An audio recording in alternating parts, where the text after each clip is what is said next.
All right, let's get this show started!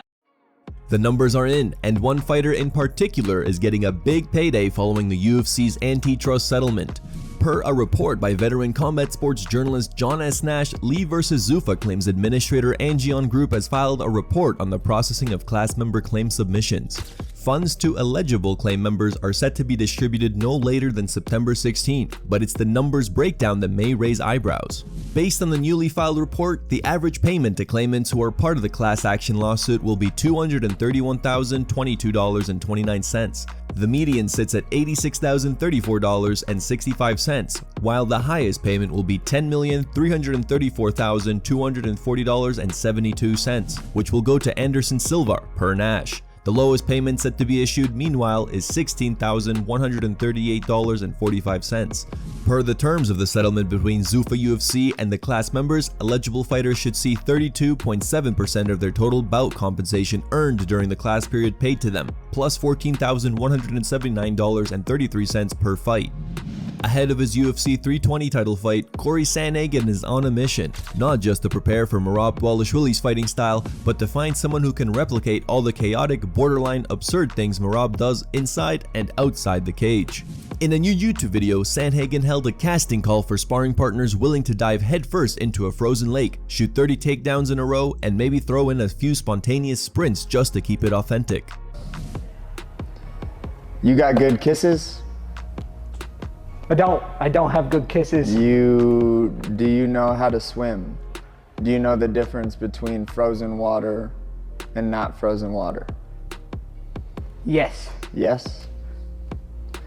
How loud can you yell? Ah! That many. Get him the out of here.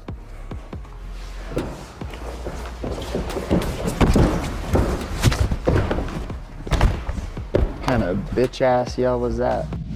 Luke Rockhold may have competed in combat sports for the last time. The former UFC and Strikeforce champion suffered a brutal knockout loss to Darren Till at Misfits Boxing 22 this past weekend, which led to plenty of calls for Rockhold to retire. Rockhold posted a comment on social media on Tuesday, saying, "It's time to work on my golf swing." During an interview on the Ariel Helwani show, Rockhold was asked if the post meant he was retiring from fighting, but Rockhold declined to make a definitive statement on whether he would compete in combat sports again. Yeah, like I said, I am 40 years old and I can't be taking shots like that. I want a future for myself, and I got a lot of good things in the works, and so that's pretty much, it's around about that time. So, I mean, there's not much left to do. I've done a lot in this sport. I've won my championships, and I've done karate combat, I've done bare knuckle, I've done boxing, and I don't know what else, jiu-jitsu at the toppest level. You know, I can compete with the best of the best, but I think it's time to put the competition shoes on hold. During the interview, Rockhold also went off on BKFC president David Feldman, who recently said that Luke opted to quit against Mike Perry. I opted to quit. David Feldman should try to fight. You fucking... He tried to back into me and tried to like skirt me out of like, you tried to like pinch me on weight to try to favor Mike Perry in a fight. Like, he's just a slimy bastard, that guy. You can shut the fuck up. Rockhold also doubled down on his criticism of bare knuckle boxing. So it's a dumb man's sport. If you look at bare knuckle boxing, there's no one who, you just run forward and throw punches like idiots. And then the whole ring is metal.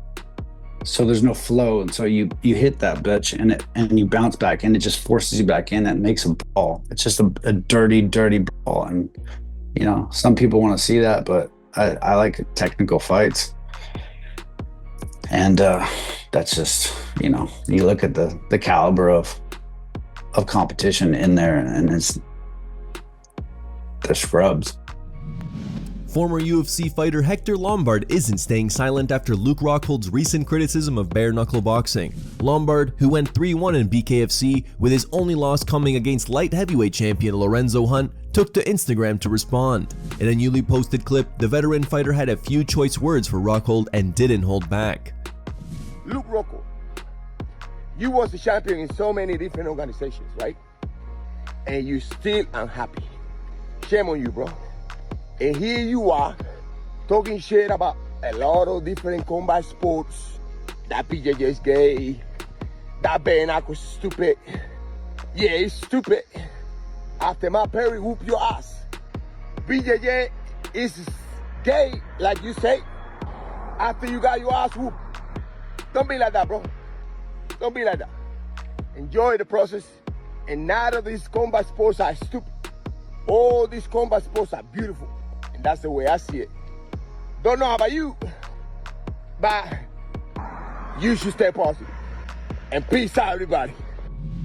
Rampage Jackson has given his first full interview since the viral Roger Jackson Syko Stew incident. While Rampage had previously shared some of his initial reactions in a series of social media posts, he took things a step further during a Wednesday appearance on the Ariel Helwani show, opening up about the current state of his relationship with his son. Rampage revealed that he's no longer speaking to Raja, saying his son had dishonored the Jackson name through his actions. So, if you are worried about his well-being, why are you not talking to him? Because he dishonored my name, and But he's still your son. No, listen. I know he's my son. I'm not cutting him off for forever. I just haven't talked to him. But this is the worst moment of his life. He needs you now more than ever. No, listen. I talked to him after the shit happened, and he hid the fact that he did this shit, and he put my other kids at danger. I just can't talk to him right now. I just can't. I'm not saying I'm never going to talk to him again. I just can't talk to him right now. I need some time. I'm dealing with his attorneys and all this shit, but I'm very disappointed in Roger. Like, yeah, I'm not a perfect parent, so I don't know what's the protocol to how much time you stop from talking to your son when he fucking goes out there and hurt somebody. He put a guy in a fucking hospital. Rampage also went off on Syko Stew for not taking any accountability after the incident. Where would we be if Roger would have killed that man? Where would we be? Thank God Syko Stew, pulled through. I wouldn't wish that on anybody. I stopped listening to the attorneys. I got really upset with all the death threats and all this stuff, and I wanted Syko Stew to tell his part that my son did not sneak up on him, and I never heard him say that. So now I'm upset. Now I'm upset. Now I'm upset with Syko Stew because he didn't come out and say, "Oh, whoa, yeah, what Roger did was fucked up, but he didn't sneak in the ring and do this. The shit was staged." That's all he had to say to get some of these racist ass motherfuckers out of my DMs.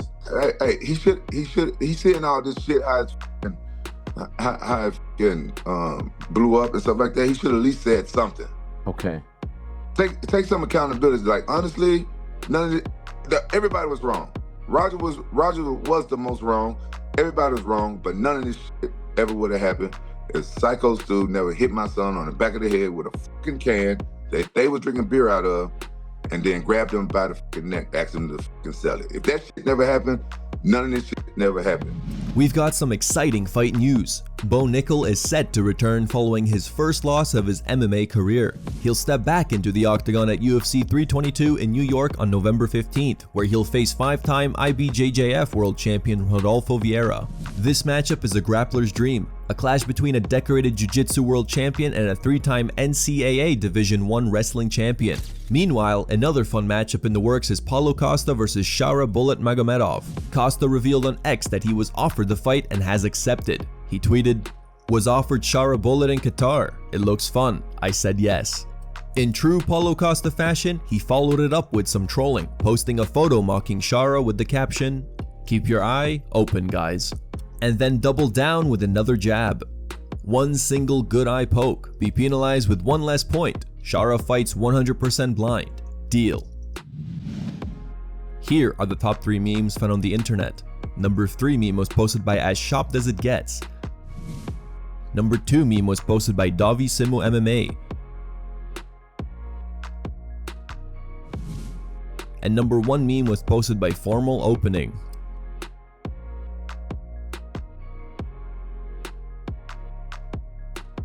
Thank you guys for watching. If you enjoyed the content, please give it a like and subscribe to the channel to stay updated with the latest MMA news.